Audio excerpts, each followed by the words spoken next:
Hi guys! For today's video ay tara, samahan nyo ako ipagpatuloy ang aking pagdi-display at paglilinis dito sa aming munting tindahan. Katuloy nga pala ito ng last mini vlog ko nang may nanalo sa online sugal at sa akin niya ikinash out. Pagkatapos ko nga mag-display ng mga kape at gatas ay dito naman ako sa mga biskuit at mga cupcake. Tinanggal ko na nga yung ibang nakasabit na plastic dahil wala naman ng laman, pinalitan ko na ng iba. Minsan kasi nakadisplay pa din yung mga plastic kahit wala ng laman. Wala naman kasing ibang magtatanggal at magpapalit ng biskuit kundi ako lang kaya hinihintay nila ako. Charis. Sinunod ko namang ayusin ang mga shampoo, toothpaste at conditioner. Nagdagdag na nga din ako ng mga walang display. Dinisplay ko na nga din yung mga pinamili kong suka, toyo, ketchup at Mang Tomas. Kung mapapansin nyo guys ay napakakitid at napakaliit lang ng mga patungan ko. Ako lang kasi ang naglagay-lagay niyan at sinadya ko talagang ganyan dahil nga makitid lang yung tindahan. Nilagay ko na nga din yung ilang pirasong dilata. Pagkatapos ko nga lahat i-display ng mga pinamili ko kanina ay naglinis naman ako. Pinulot ko nga lahat ng mga plastic na nakakalat sa sahig at nilagay ko sa karton. Nagwalis-walis na nga rin ako ng konti para mabawasan yung galasgas ng sahig. Ang kuya Cypher namin kasi pag galing sa labas ay pinapasok niya yung tsinelas niya dito sa loob ng tindahan. Crocs nga pala yung gamit niya at ayaw niyang iwanan sa labas dahil nga daw may nagnanakaw ng G-Beats. Diyos mio. At hena guys, kahit paano ay naging maligpit sa paningin ng aming munting tindahan. Minsan kasi hindi talaga maiwasan na maging makalat dito lalo na kung may iba akong ginagawa. May deliver naman ako sa grocery sa susunod na araw kaya namili lang ako ngayon para lang may mai-display. Dito ko nga pala nilalagay yung mga putol ng gatas or kape. Dito naman sa isang lagayan ay magic sarap, ginisa or nor sinigang. Mga posporo naman yung nasa gitna. Dito naman sa kabila ay yung putol-putol ng shampoo, conditioner at mga fabric conditioner. Mga sabong panligo. Tara guys, at itutur ko muna kayo sa aming munting tindahan. Charis. Heto naman ang aking lagay ng mga powder detergent. Sa mga may gusto nitong organizer rack na to, ilalagay ko na lang yung link sa comment section. Asukal at mga asin. Ayan, may pailan-ilan nga din akong tindang gamot pero yung kalimitan lang na hinahanap. Para sa sipon, ubo, sakit ng ulo, lagnat at saka sakit ng tiyan.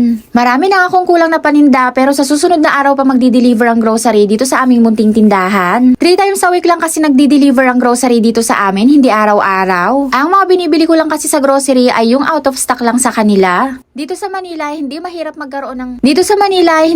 magtindahan dahil napakalapit lang naman ng mga grocery store at may mga nagdi-deliver din. Mas maganda nga pag dinideliveran ka na lang kasi hindi hassle, less pagod at less pamasahe din. Pero minsan, marami din kasi silang out of stock kaya nagpupunta pa rin talaga ako ng grocery at ang kagandahan nga lang ay may e-bike ako kahit anong oras ay makakaalis ako. Pagdating naman sa mga sigarilyo, soft drinks at alak ay walang problema, napakadaming ahente. Kahit mga itlog at mantika ay marami ding nagdi-deliver. At kung sa mga biskwit naman at cupcakes ay napakalapit namin sa factory ng Ribisco. Karamihan naman sa mga candies ko ay sa Shopee at grocery ko binibili. Kakaunti na nga lang din ang display ko ng mga candies pero marami akong parating na order na galing sa live selling. May mga unti nga din akong stock na Snappy Jelly at mga ice cola dahil mabili yan sa bata. Heto ang food storage na to ay ginawa ko na nga lang lagayan ng panty liner at mga napkin para hindi maalikabukan. Pati nga paninda kong itlog ay ubos din dahil mabili talaga. May maliit nga din akong storage box dito na nakalagay. Lagayan ko ng mga stock ko. Ayan, may mga biskwit, may mga cupcake, mga seasoning at mga candies. Simula naman nung nag-alaga kami ng pusa ay wala naman ang mabait dito sa aking munting tindahan kahit sa loob ng bahay namin. Kahit mga pansit canton ay nakalagay lang din sa storage box. Pagtingin ko nga sa oras ay 12:30 na pala. Diyos mio. Ngayon pa nga lang matatapos ang mga gawain ko at ngayon ko lang din naramdaman ang pagod ko. Halos wala nga din akong matinong maitutulog dito dahil nga si Cypher naman ang nagkasakit. Halos 2 linggo na nga akong walang matinong natulog dahil nga hindi maubos-ubos ang pasyente ko. Diyos mio. Pagsilip ko nga sa kwarto namin ay masarap na ang tulog ni Samira, ganun din ang daddy namin. Agad na nga rin akong lumabas at pinuntahan ko yung gate at isasarado ko na din. Tahimik na nga ang mga kapitbahay namin at ako na lang ang gising. Dahil ako ang pinakahuli lagi natutulog dito, ako din ang madalas magsarado ng gate namin. Ganito nga lagi ang sitwasyon tuwing magsasarado ako ng gate dito, napakatahimik na ng kalsada. Pero hindi naman nakakatakot dito sa amin dahil napakaliwanag ng mga street light. Tignan nyo naman, parang umaga. O diba? Video pa more, Janice. Nasa kalsada ako niyan guys, kaya may papakita ko sa inyo kung nasaan yung aming munting tindahan na lagi kong sinasabi na nasa dulo lang kami. Ayun siya guys, looban, pero tanaw naman pag naglalakad ka sa kalsada. Nang isasarado ko na nga yung gate ay dumating naman yung mag-anak na nag-cash out sa akin kanina. Kahabol sa...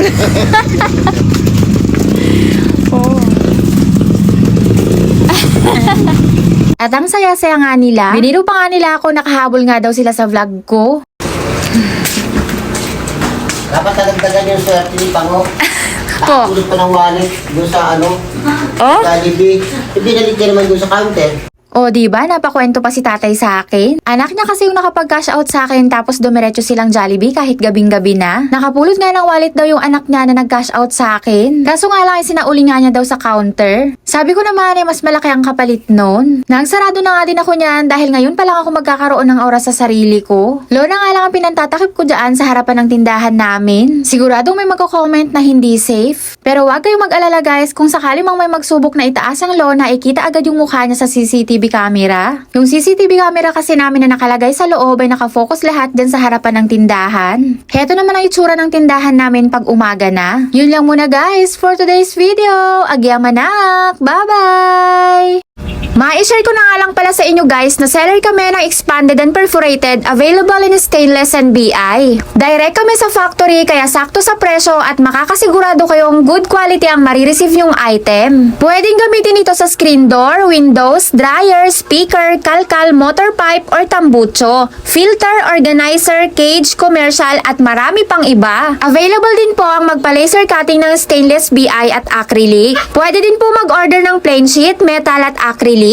Pwede din po kayo magpakat ng laser cutting, engraving at bending. Available in different sizes. Customized cut is available din guys. High quality materials for a quality finish. Kaka-open lang po pala ng shop namin sa Shopee. Kaya guys, Bekheneman, order na. Para po sa unang 5 makakapag-checkout sa shop namin sa Shopee ay makaka-receive po ng freebies. Kaya guys, link in my bio. Pwede din po kayong mag-direct PM sa akin para sa mas mabilis na transaction. Ilalagay ko na lang po yung cellphone number ko sa comment section.